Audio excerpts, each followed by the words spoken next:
Welcome to the World United. Welcome to the World United. Speaker, Dr. Leslie Jo Thornton Cheshire. Leslie is a consciousness catalyzer. She reads runes and assists in heart chakra opening and balancing. She sees disruptions in the aura and assists in identifying and removing blocks physically and psychically. She mentors other empaths online in ways to develop their gifts.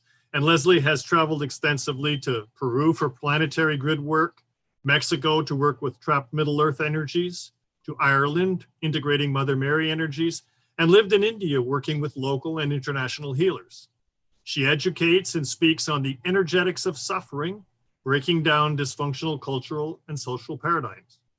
Leslie is a guest speaker on radio and TV on a myriad of topics from awakening to embodying the new energies, and is a writer for Fractal Enlightenment. She specializes in embodying the empathetic nature and raising the collective to new models unfolding. So Leslie, with that, I'm going to turn it over to you. Welcome. Thank you very much. I'm so happy to be here. Wow, some amazing speakers, and listening to the last panel and deciding how and what to speak on or which approach to take. I'd like to talk about embodiment and what that actually means. Embodiment to me is taking all of these spiritual concepts that we're learning, integrating, and taking that to the next level. And the next level is bringing that into the physical reality that we live in, which is exactly what everyone else is talking about. It's the most beautiful thing. So I'm going to take it like a little different approach here. I'm going to talk a little bit, probably on several different levels, talking about the quantum states. And we talk about what we are as beings in the quantum state. We are frozen light. We've heard that term before. Frozen light is the combination of a wave and a particle. And what does that mean? That means that we have a mind and we have a projection of a physical form. So that means that each time that we cycle a thought through our minds, we are reprojecting our physical form in this reality, okay? And we are redefining it in this reality. And it happens so quickly, so many times per second. Am I on? Hello? I just took care of the background noise. It's okay, continue. Sorry about that, Leslie. Oh, okay. No, that's no problem. No problem. So we talk about light being a particle, having the properties of a particle and having the properties of a wave. Please go ahead. Thank you. Okay now? Am I good to go? Yes, you can. Yeah. Please go ahead. Okay. So talking about the fact that we are frozen light and looking at the fact that we're trying to embody the multidimensionality that we already possess, and we are in the process of remembering that, and we call that in our human form learning. We say, oh, I am learning something. In essence, we're remembering. We live, time is circular. Everything is happening at once. So when we look at our gifts in this reality, the gifts that have been given to the empathic nature in this reality, we see somebody say, I'm clairvoyant, or I'm clairaudient, or I'm one of these other facets of bringing in the quantum energies into this reality. And in essence, what we really are is we're all using post-cognition. We're all remembering the aspects of what we are and bringing this back into this reality. So when I work with people and I talk to people, probably some of the things that I get asked the most are, why am I here? And what is the meaning of life? What is my purpose? Okay. And having listened to many of the beautiful speakers here, there are so many ways to approach this, but basically we as an individual approaching this matrix in this reality are the only one that can give it meaning and give it purpose. So the beauty of this process becomes, how do I want to write my story? What will my story be? And when we can sit back and look at what embodiment is, what that brings into our reality, and how we do that. When I work with the awakening, I say there are many processes and they're very predictable. Somebody may be working one aspect or another, somebody may be light years ahead of another in one aspect or another. But we're all working here and we're all working perfectly in what we came here to do and to work and to present in this reality, okay? So purpose becomes an internal construct. For me, the passion is psychology and understanding how we work as beings in this reality. All right, which means that we have to have a concept of what reality is, okay? And reality is, I tell people, I am not the center of the universe, but I am the center of my reality. Okay. And I think that that's probably a good way to look at that. Your reality is going to be the projection that you put out. What you have within you is going to be what is projected back to you in your reality. And each person is in their own reality, and our realities touch, and some of them merge, and some of them then diverge. And that's the beauty of all of it. But when we talk about awakening, it happens in so many beautiful ways. And what does that mean? And how do we approach that? And how do we begin to embody that awakening into who and what we are and how we project and express ourselves in this reality? The first thing to do is self-awareness and mindfulness, I have found. When I started to look into myself and begin to break down my own processes, I realized how many paradigms there are in this reality, how many times I've tried to fit myself into a construct that is a cultural or societal norm, and how well I could do that or how badly I seem to fit into that paradigm. And I discovered that the result of most of my suffering came from my own mindset and my own approach to this reality and how I decided to engage my reality. And I was engaging my reality, and we've talked about, many of the speakers were talking about victimhood. I spent a lot of time thinking my reality happened to me. Why is this happening to me? Well, nothing is happening to me. I'm creating it all. Okay. I am making all of this. And I tell people also, I live in a very small world or I live in a very big world. I really can't tell because the synchronicities are so incredible that they're moving. They're very, very moving. So when we're talking about the awakening and the embodying, probably one of the first things that comes to most of these individuals is they begin to see the synchronicities in their reality.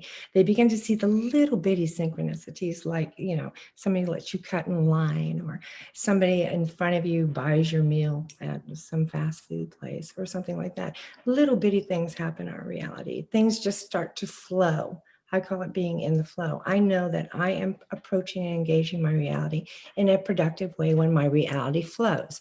When I meet an obstacle within my reality, I know this is telling me to stop for a moment, slow down, and look at the choices and the discernment I'm using in this moment in my reality.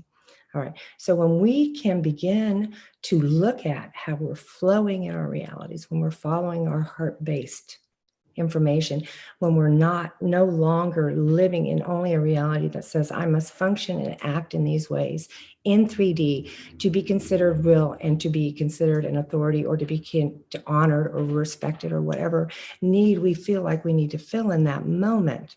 All right, so let me get back to the topic of embodiment. The awakening and the synchronicities. So the first thing I have found that works very well is you start to feed these synchronicities. You begin to feed them with gratitude. What we feed in our reality is what we get back in our reality. So when we can start to see these synchronicities, then we can start to see the patterns that we've formed in our world, because these patterns are the energetic paradigms of suffering that we have installed in our reality. And this is what I work with. I work with eliminating suffering in this reality by understanding reality, and understanding how we approach reality makes all the difference. Now, I'm not saying that we don't have pain in our reality. I am saying that, yes, there are circumstances that bring us pain in our reality. That is going to be given. That is something that we will live with. It is a circumstance of the duality that we live in. What I'm saying is that it does not have to be suffering. Suffering is carrying that pain forward into your future. Suffering is carrying that moment into your present moment.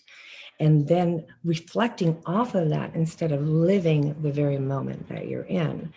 So when we start to break down these paradigms, these ideas about how we're supposed to approach our reality, and we get heart-based in our approach to our reality, then we can begin to look and see these paradigms. It's like backing up. I try to always bring in some type of a way to look at things from a 3D standpoint. We back up from the big screen TV. We're no longer seeing the pixels. We are now seeing a bigger picture of what's happening in this reality. So that's one way to do that. And that's self-awareness and mindfulness and being in your present moment, holding that present moment. That's a big deal because we talk about the moment and it's thrown around and it's very cliche, but what really is the moment? The moment is being totally invested in what you're doing in that moment. So when we use language, what do we do if we're actually doing that in a moment? We are paying attention. You see, we are putting something into a system.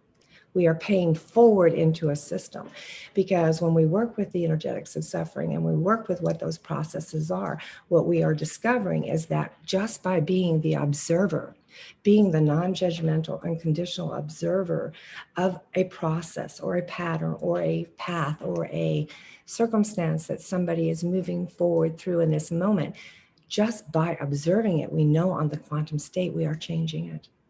We are making a difference in that moment because we are holding that moment with other individuals, and we're holding that moment in a way that honors every bit of their process without one moment of judgment. Okay. When we get into the idea of suffering and we get into paradigms, we're either projecting into the future or we're pasting. We're going back into our past. When we're in our moment, we are paying forward into our reality and into a collective. And this collective, this is one of the things I do is I tap into the collective, and I work mostly with the empathic nature within that collective and kind of watch how it's progressing and it's moving forward. And it's also part of my own process. I'm being pulled along in this flow, in this process. This is the nature of what we're doing as healers on this planet, as speakers, and finding our voices. Now, also with the empathic and the nature of the empathic, many have talked about the fact that we're learning how to speak and we're getting our voices. To me, this is the connection between the heart and the throat chakra. This is a high heart expression that's coming through us now. And when we speak, and we speak to these topics, we speak in a way that we are vibrationally resonating. Our words are actually changing the environment that we're living in. So that's where I wanted to go next with this, as I wanted to talk a little bit about how we use our language. And we've already heard from some amazing speakers on that. But language is a very, very important thing in our reality. How we use our language. Language is often very judgmental in its presentation. So what words do we choose to use to express ourselves? When we use words like try or want, we're using words that are dualistic in nature. They imply that we have a pass-fail situation here. And that's not true. And that's the root of a lot of suffering in this reality, is we're living with this duality, and we've embraced these paradigms that say that we must do this or that, and this is good or this is bad. We talk about choices where somebody says, oh, I made this choice, I made the wrong choice. There's no way to make the wrong choice, because the moment that you make that choice, the other option, the other timeline is gone. It's moving. It's out of your reality now. You don't know what that would have been. You can make stories about what you thought it might have been had you made that other choice. All right, roots of the suffering. You're perfect in this moment. You're perfect in your process. You're perfect in everything that you're doing in this moment. It is your process. It is beautiful. It is your path. If someone chooses to go from point A to point B and they draw a straight line, that's a beautiful thing. That's their path. If someone chooses to meander to the left or right and try this out and try that out, who's to say that they're lost? Wandering does not mean you're lost, the old cliche. So each and every path is perfect Each and every experience that we bring into our reality is an absolute product of the processes that we're running in our mentality, in our minds at that time. I had a very wise shaman tell me one time, the world's wars are an outer reflection of our inner war, the balancing of spirit and in this physical form. Okay. And it is, everything is. And so if you take it and you make it macro and you say, okay, this is global or this is galactic, but we also take it micro, and this is true within us. This is the battle within us to balance the reality that we live in and to understand the reality and what it provides us and the opportunities that it brings to the empathic nature on the planet. Now, when we talk narcissist and empath, I don't see it that way. I see every being on this planet within this collective with an empathic nature. All right. Now we choose to express in an empathic way, or we choose to express in ways that don't show as much empathy. Okay. It does not mean that that capacity is not still within the collective. It does not mean that that capacity is still not within every living being on this planet at this moment. It just means that some are consciously choosing not to express in that way, and others have not developed or had the opportunity to develop the awareness of their consciousness so that they have and realize that they have that choice, that they can engage their reality in the way they want to in every moment of every day by paying forward into a collective with our presence and our intention and our attention to all of it. Now, when we're talking about embodying the empathic nature, so let's talk about staying away from those words. Words like try, words like should. These are words that are dualistic in their absolute nature. And I tell people all the time, I don't know anybody or any being on this planet, no matter how difficult it is for them to get out of bed the next day, that gets up in the morning and says, I am not going to do my best today. Okay. Everybody is doing their best in every moment. So then we have to take a step back and say, you know what, that was my best today. And my ego may define that and say, you know, that wasn't good. That wasn't pretty, you know, or something along those lines. That's an ego construct. That's not what's really happening, you see. So when we approach reality as the awakening empathic nature on this planet, and we need to help to embody this by looking at how we approach our language, looking at how we express ourselves. And we talk about the best version of us. And what does that mean? What the best version of me? What does that really, really mean? Well, that means that when I'm sitting on my couch and I'm having one of those days where I just really don't want to move, and I have been, what is the word? I have been peopling. I like that word. I've been peopling all day. And we know as an empath, a lot of people struggle with the peopling, you know, and all I want to do is sit on my couch and I just want to absorb some information, or I want to watch a television show or whatever. Who is to say that that is not the most important moment of my being? My ego is going to sit there and tell me, I didn't do this. I didn't do that. Or I need to do this. I need to do that. I have 150 things in this reality that I need to do in this moment. Doing is not really the key, I don't think. In that moment, I need to just be in my center, in my space, recenter myself, and come back to who I am. Does that mean that I'm living less of a reality or less of a purpose than someone else? Absolutely not. Now, yes, we do have to express in our reality. We do have to bring down this. How do you do that? That's a very, very individual, beautiful process. Many of the beautiful speakers here have chosen to do that by getting online and putting their messages out there in the most authentic and sincere ways that they can. Other people are going to be the doers. They're going to be the people that are out there, and they're forming all these beautiful, wonderful gatherings and ways to gather to forward this message. Okay, but we all have a place, and I've been shown a beautiful vision when I speak to the healers and all the different levels of the healers. And I don't know how to explain it, but it almost looks like a Jenga board, but every piece is filled in. Okay. And, you know, it goes left, it goes right, it goes up, it goes down, it goes phases into dimensions, it does all of those things. But the most important thing to know about all of this, when we talk about our purpose and our meaning and embodying the 5D, is that that's a very individual process. And I have seen so many awakenings. And every time I think, I say to myself, I have seen everything. There can't possibly be a way to shock me into awakening, or see somebody else shocked into awakening, or brought gently into an awakening. Something else comes. And I'm like, oh my gosh, I would never have in a million years seen that particular modality, okay, for awakening. So know that this is an individual process, and how you process it is not right or wrong. It's not good or bad. It is your process. It is your beauty. It is your story to write. All right. And you can take this story and you can write it with nuance, and you can add beautiful detail and elaborate tapestry. Or you can sit back and say, no, today the story I'm going to write is in my bathrobe with curlers in my hair, or whatever. But this is still your story, and it's beautiful in every single way, in every presentation, on every path, whether you choose to meander or whether you choose to take the direct route from A to B. These beautiful speakers, I love this. It's giving me so much perspective, because so many of them have come into this, and it seems that have had a process where they've had an awakening and an opening, and they've just graciously embraced it. I can honestly say I'm not one of those empaths. I have gone kicking and screaming all the way, and I have literally had to be jerked.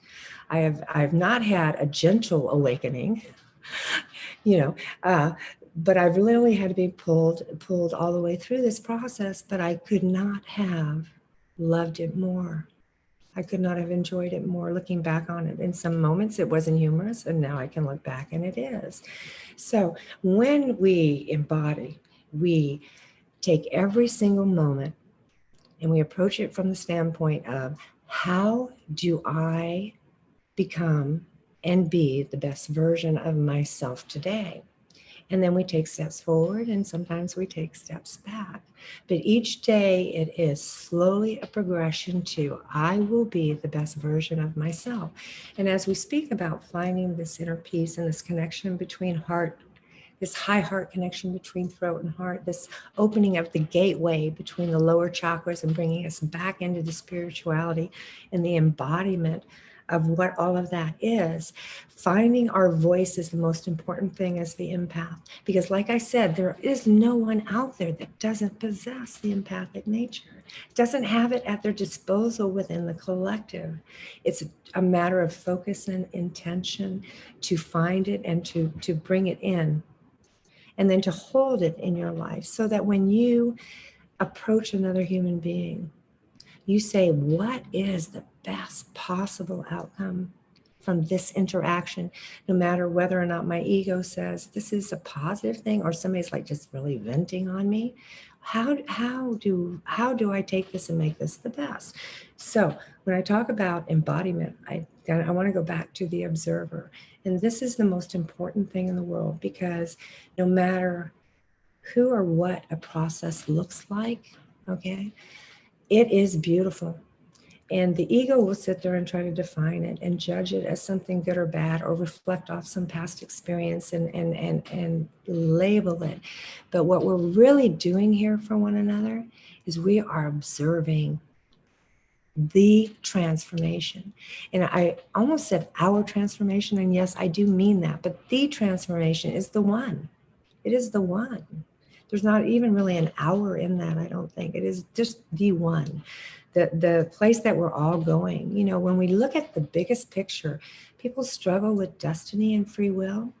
There's really no dichotomy there, because when we take the picture and we make it big enough and we realize that we are going back to source, we are going back to the multidimensional understanding of what we really are, then free will is how we choose to get there.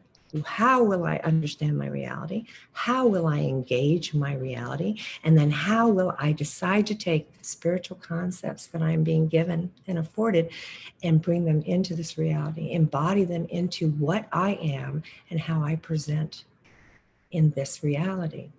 So, a couple more things here, because I took some notes because we're all speaking so closely on all the same things. So another one of the things that I have found and that really opened my mind is I had a dear friend come to me and say, please be kind to you. Please be kind to you. And I had no concept of what that meant. And it really kind of shocked me. I kind of did one of those like little psychic things where you back up and you go, whoa, I don't even know how to process this. But when I really started to open up that process, I began to realize that I wasn't very kind to myself. I had an ego that was mastering my reality instead of the tool of my reality. And I was beginning to, I identified with those thoughts that were coming. And I'm like, this doesn't seem right. This doesn't resonate with my core essence. So what I discovered and what I did for a year is I said, I'm going to, and this came up in the last talk, I'm going to treat myself like my most cherished and treasured friend. I'm going to talk to myself. And I sat there and I realized how many patterns I had to break within my own reality to even accomplish that, to begin to speak to myself with respect and with the kindness that I afford the rest of the world, but unwilling to afford myself. Right? So when we take that process back in, what we find is the compassion and the empathy that we have given out, okay, is only a small measure of the scope that is available in me. So as I open that, I find that there's more and more of that to give. So I need to wrap, and I want to wrap up, and I wanted to thank you very much. And I just wanted to share with you a quick poem, and then I'll be done. But this is called Mirror, Mirror Shadows. The shards of truth pierce this grand illusion. A mirror reflects shadows, humankind, and they work undone. Memories of the past captured here in grating monotone. The sharp shards cut deeply through fragile flesh and bone. Deeper God-made images reflect with bodies so that eyes may see. The mirror is but a shadow, not the truest humanity. Life the dance, the shadow is done on the tips of toes. It has slow, sensual steps no one easily knows. Always in life's mirror, a perfect reflection here, with lofty and haunting images remaining crisp, forever clear. I am dancing slowly, open and bare before the seeing glass, and an image in fragile flesh in soft silver is cast. For me, this image is but a frail and faint impression. It is my soul, not physical, my truest and honest reflection. Thank you so much for